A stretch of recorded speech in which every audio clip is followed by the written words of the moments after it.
Have you tried my meatballs? Hey, what's up? It's the Geekish podcast. I'm Beto. It's Derek over there. Thanks for tuning in once again.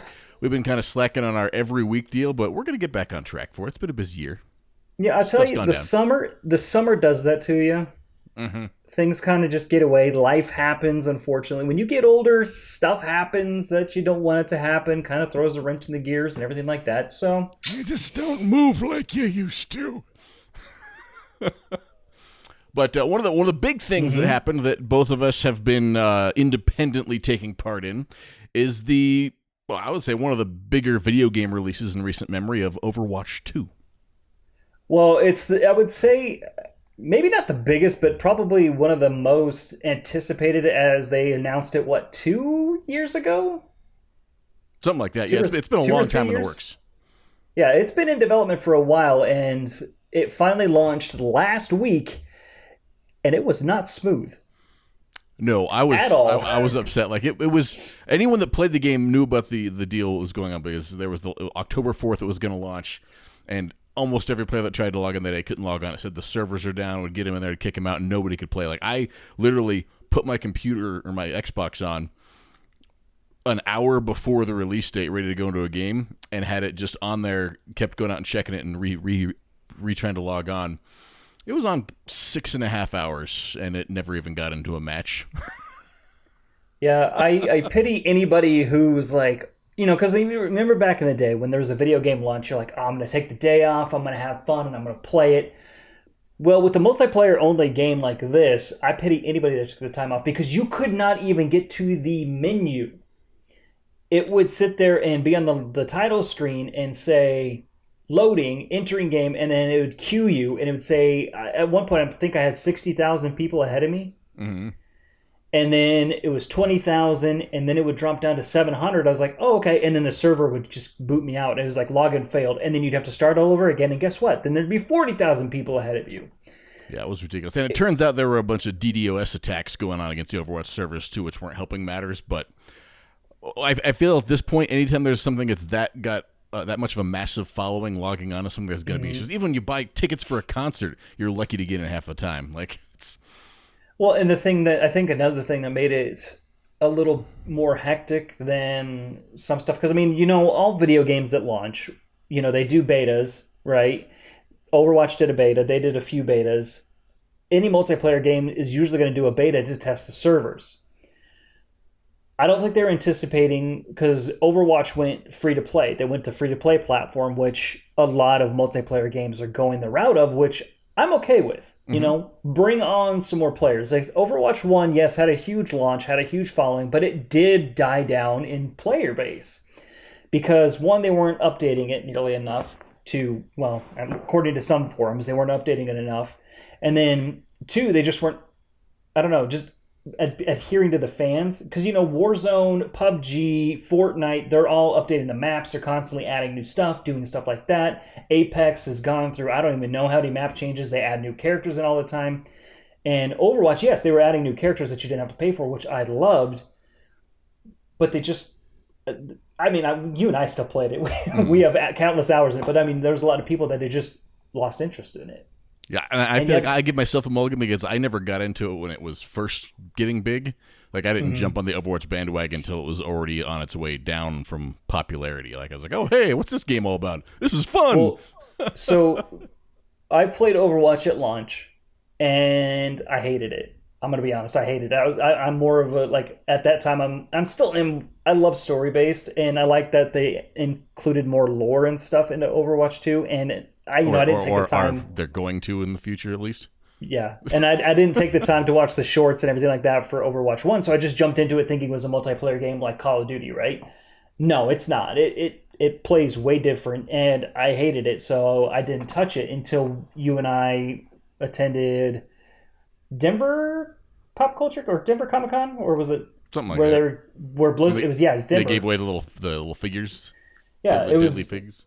Yeah, so we went to a Comic-Con, and Blizzard was there, and they were handing out the Overwatch figurines and everything like that, and I was like, maybe I'll get back into this. And I did, and you did, and we loved it. Mm-hmm.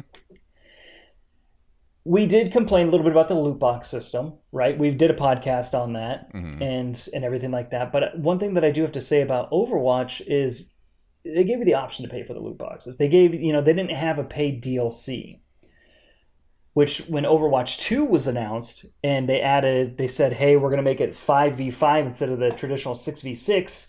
We're going to add in a new push map and a couple other maps and a new game mode.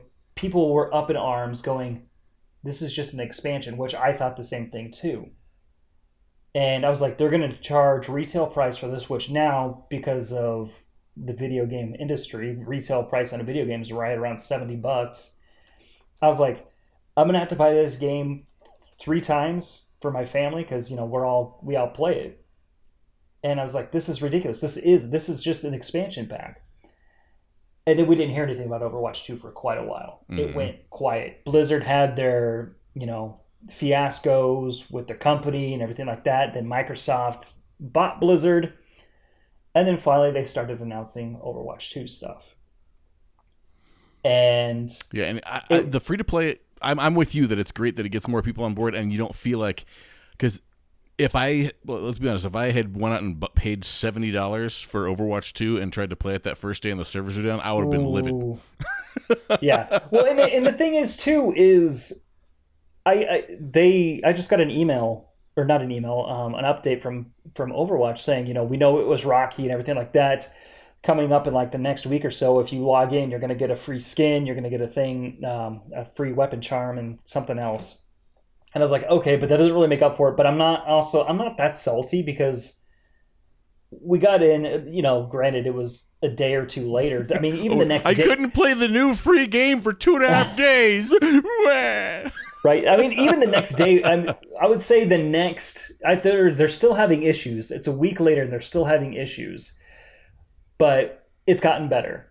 Mm-hmm. The one thing that scared the crap out of me or worried me is we were playing, it booted us out, we logged back in, got in, and half the characters were locked behind a battle pass. And I was like, whoa.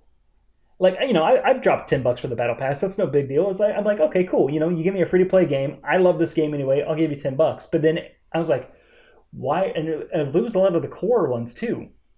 And now that seems to be an ongoing thing that they're trying to fix. And I was like, some people are up in arms about it. I was like, it's okay. It'll get worked out.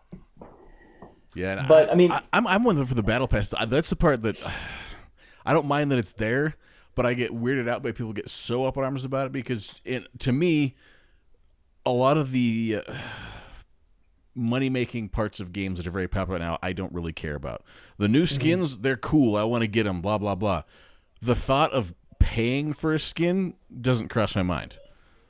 Through my entirety of Overwatch 1, you can just pay $10 and get coins for the skin. I'm like, then no, I'm not paying for a skin in a game for it. So a lot of these things, to me, I'm like, that's not a selling point to me to get free skins. Like, well, the thing about it is in Overwatch 1, right, they had the loot box system. Every time you leveled up, you got a loot box. And it was a crapshoot of what you would get.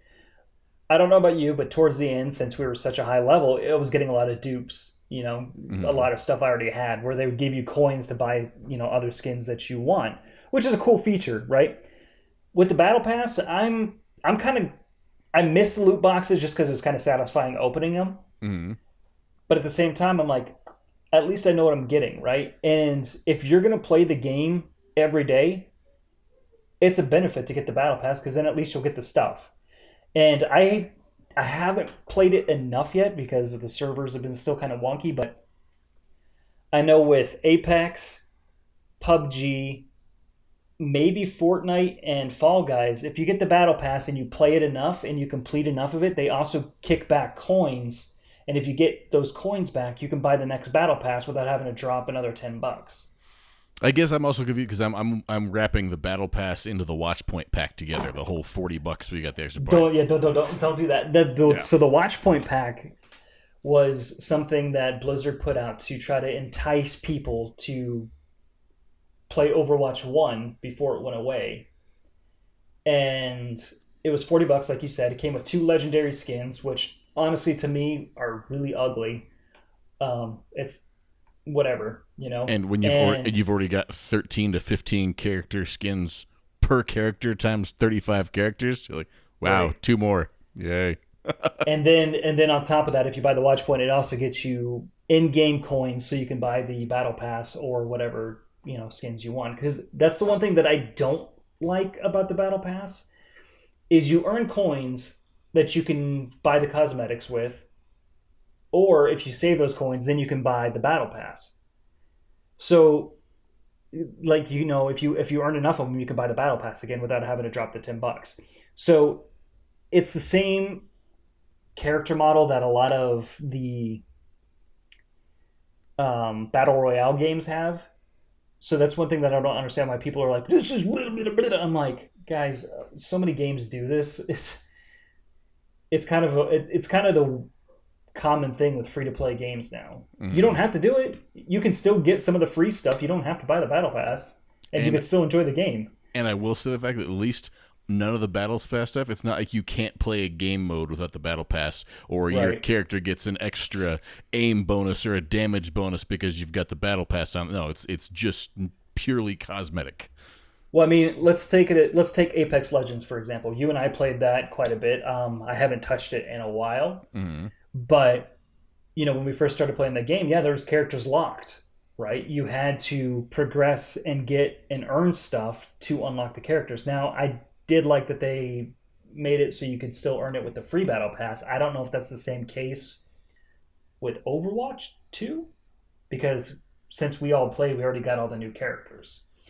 So a lot of people are like, oh, the characters are, you know, locked behind a battle pass. Well, if you're new to it, that's okay, because then it gives you something to achieve, right? Mm-hmm.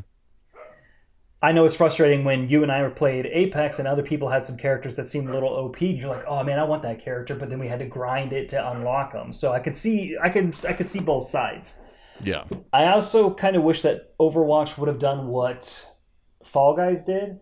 So I had purchased Fall Guys because it wasn't free to play. I purchased Fall Guys on the PlayStation. When they went free to play this summer and did cross-platform, I linked my accounts and they gave me the battle pass for free since I had already paid for the game on PlayStation. Mm-hmm. I was like, that's pretty cool. I wish Overwatch would have done that for us, especially because a lot of people are pissed off because Overwatch 1 is not playable anymore. It doesn't exist. You can't put the Overwatch disc in and play it. It just... It loads Overwatch 2. Mm-hmm. We still have, the Overwatch 1 logo for some reason, because I don't think they've fixed that. Like, if you, like, on the main screen, it's Overwatch 2. If you go into your games, or if you check your friends, it says playing Overwatch Origins.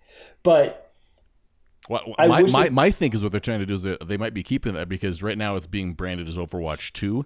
And I think they just want to keep it going with this. It's just going to be Overwatch and just be continually evolving, so they never have to put out a new version again. It'll just be... Which is fine. Overwatch. Well, I mean, so look at this. You know, when we're playing Overwatch, they did holiday events, right? They did anniversary events. They did cool little things like that. Granted, it was the same stuff for 6 years, but I have a feeling that's what they're going to do with this one. You know, we have the Halloween event coming up, I think, next week for Overwatch 2, and it's a new Halloween event, so that'll be fun. But I think you're right. I think what they're going to do is just use that as the base and just keep adding to it like they should have done a while ago. Mm-hmm. But I still wish that they would have given the core players a little something rather than, I mean, because even if you're a core player, right, we're already playing the game. We're playing the game. We're like silver and gold, right? And they made it a big deal. Like, oh, we're gonna make sure you guys can all transfer all of your cosmetics and all your skins over to the new game. Like, yeah, you've been saying that for 2 years because that was your selling point of everything you earn now you'll be able to take with you.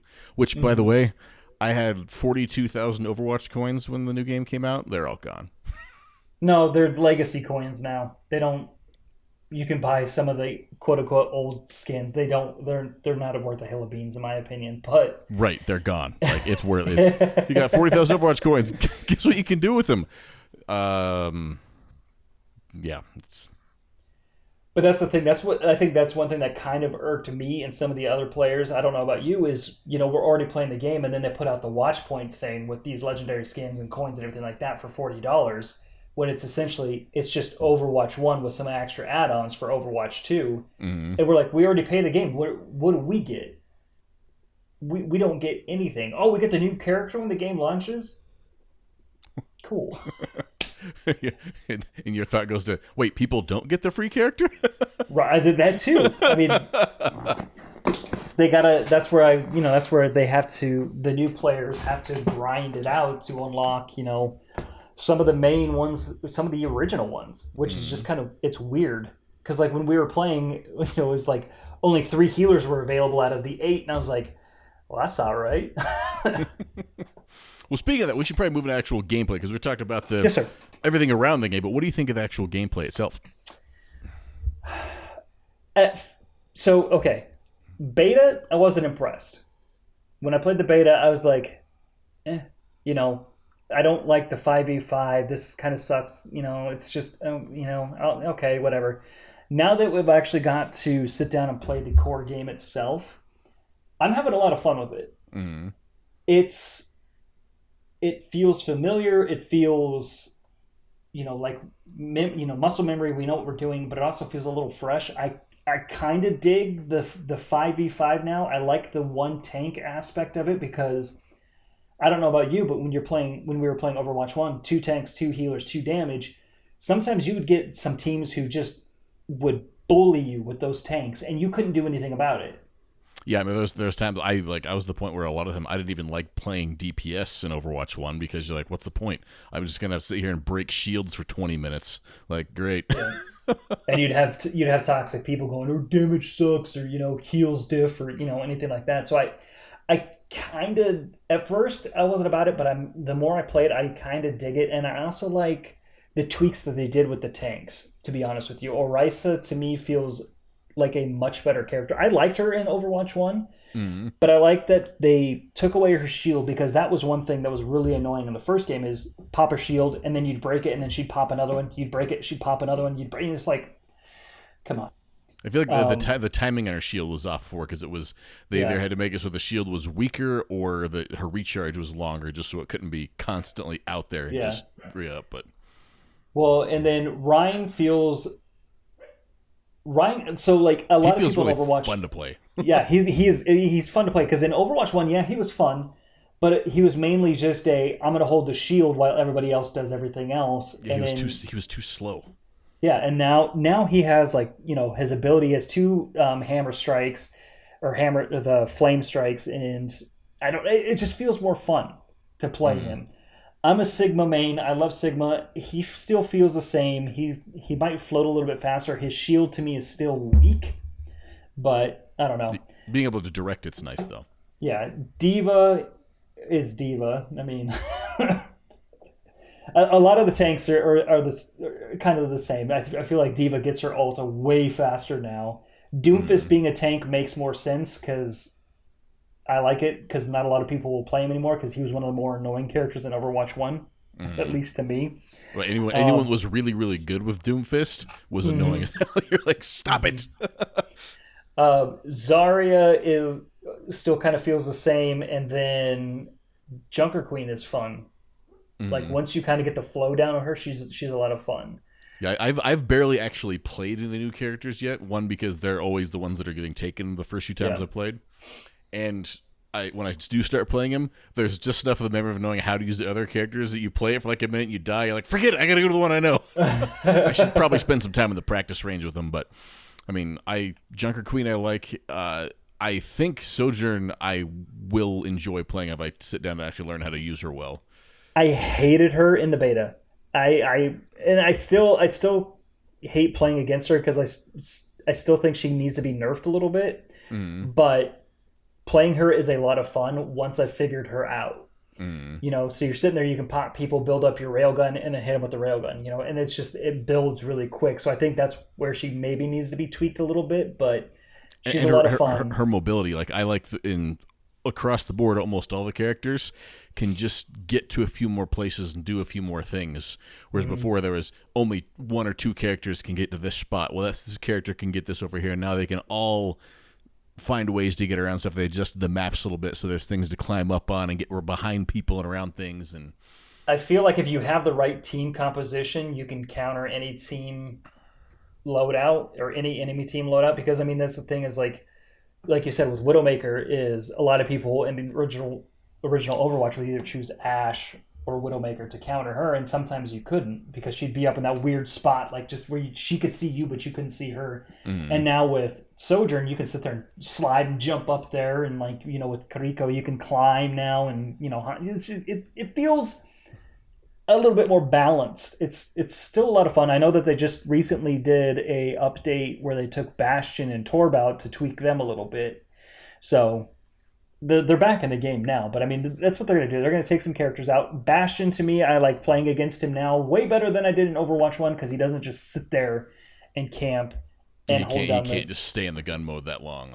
Oh my, that was one of the most annoying things. You'd get people who Ryan, Bastion, a little pocket Mercy holding them. I was like, come on, guys. This isn't fun anymore. It does feel like that every time you're going through there, the matches go fast. Like, you die, everybody dies a lot more in this game because the game just moves. Mm-hmm.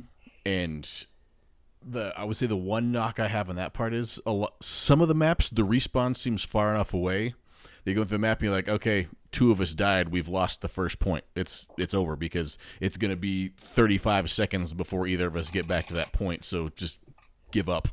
Yeah, I would say, is it Paricio or whatever, Lucio's map where it's the push map, not a push map, but a payload map. Mm-hmm. That one feels a little bit unbalanced if you're defending. Mm-hmm. Just because of that point seems so close to the enemy spawn, like where they need to just cap it. They can run up. If they wipe out enough of you, they cap it, and then they can start pushing, right? Yeah. So I feel like there is some places that need to be tweaked on maps. You're right, and that's going to come, right? It's a new game. The beta didn't tell us everything that we needed to know. What do you think of the new payload, or not the new payload, the new push game mode?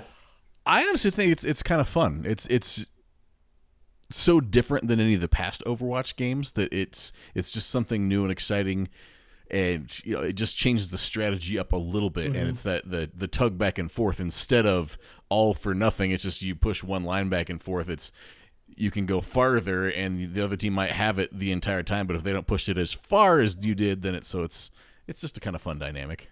Well, and that's the thing too, is it's, again, with the beta, I hated it. I was like, this is so hard to do. You like, if another team gets a good composition rate and everything, it's hard to do. But I feel like it's more balanced now that the game is gone. I like that if you hit certain checkpoints with the robot, your spawn moves, so you're not always running back. So I think that's kind of nice, and I feel like a game mode that lasts the longest, or has the potential to last the longest, if you have a good balance on both sides, because you can sit there and just keep pushing back and forth, and they'll push it and you push it and they'll push it, so I feel like this one definitely forces more of the teamwork, where people if you have supports that aren't supporting, you're in big trouble.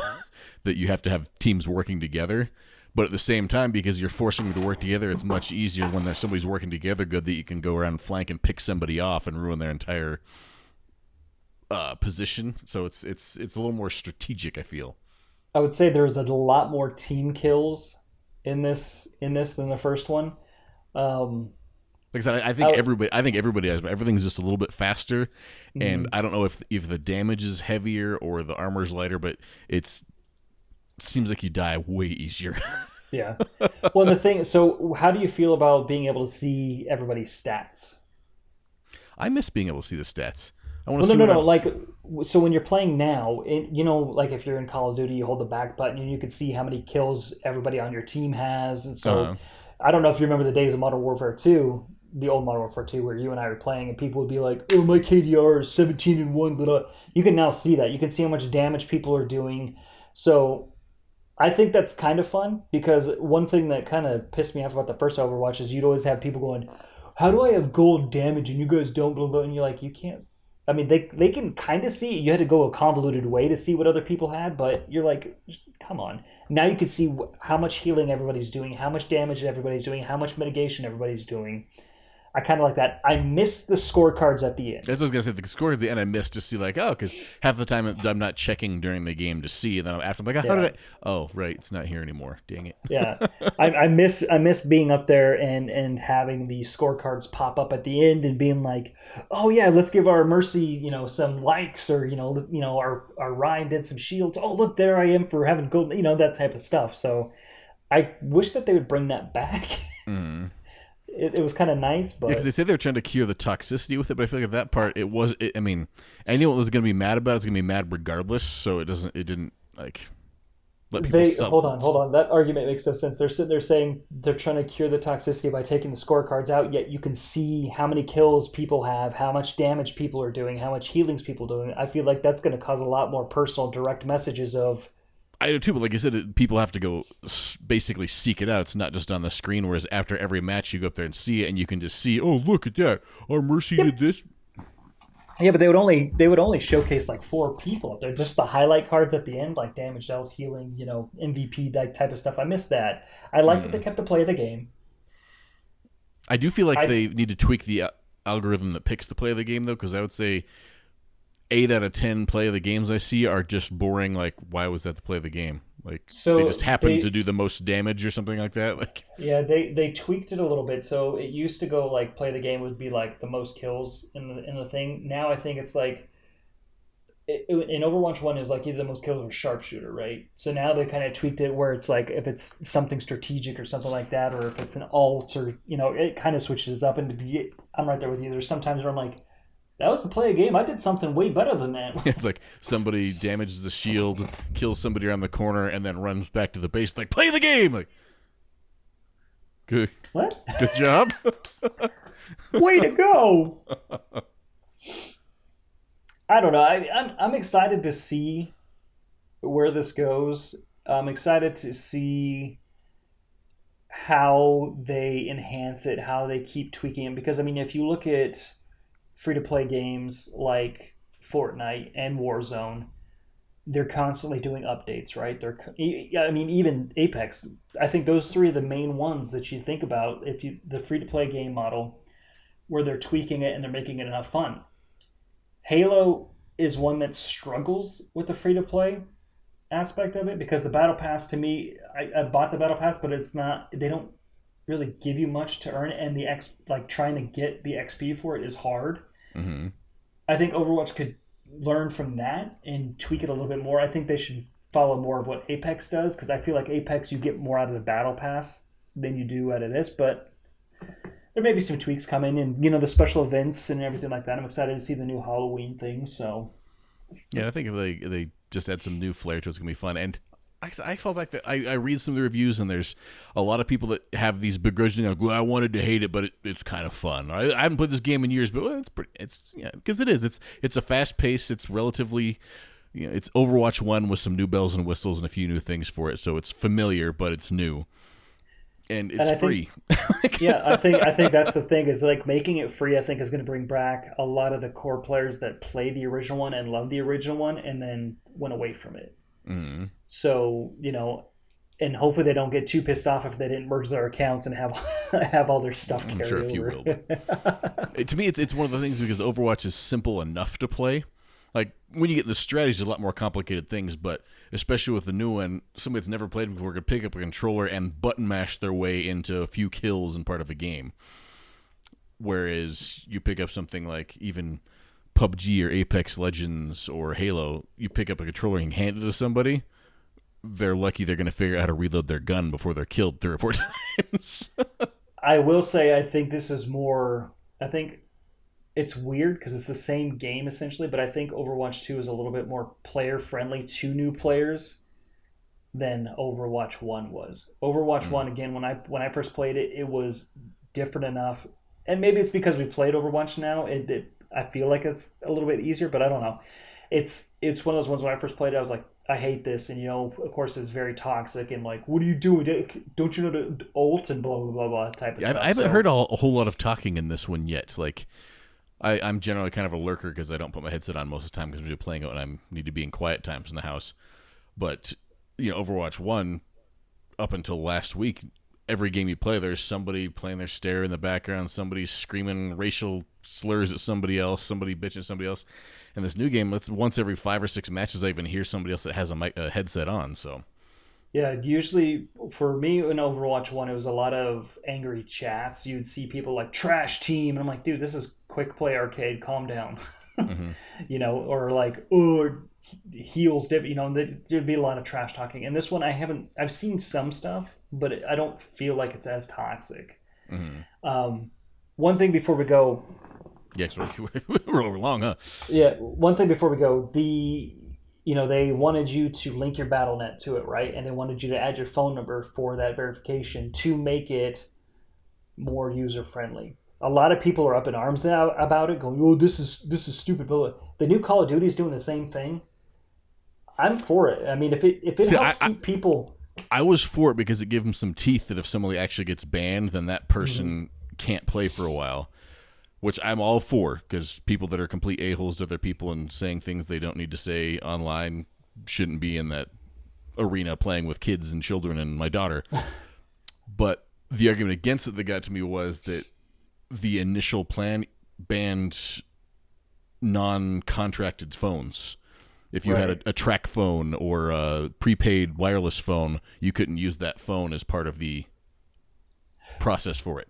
And one thing that I just thought of, too, is what about, like, kids who don't have phones? What are they doing for them? You know? I have no idea. I'll have to look into that. I didn't even think of that. I didn't even think of that until just now.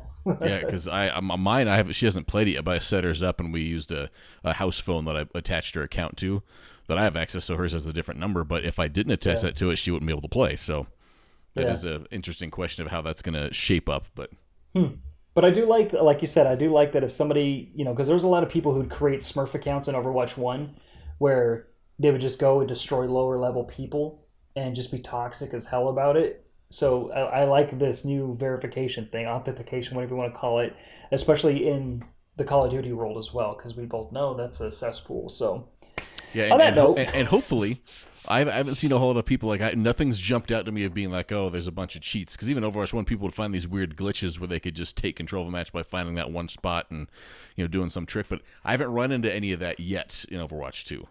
Right. Which is nice. And if people aren't, you know, they're catching people with aim bots and people that are trying to cheat out and getting them so they can't use that, I'm all for that. Like, video games are supposed to be just fun, right? It's let us enjoy it. Just let me suck at it and be happy. All right, well, we'll let you go over that. That's our thoughts on Overwatch 2. I think we're both in agreement because we hadn't talked about this at all prior to now, but I think we're both giving it a tentative thumb up so far. Yeah, it was very rocky. It's still kind of rocky, you know, but I think we're getting into smoother waters here, and I'm excited to see what's to come.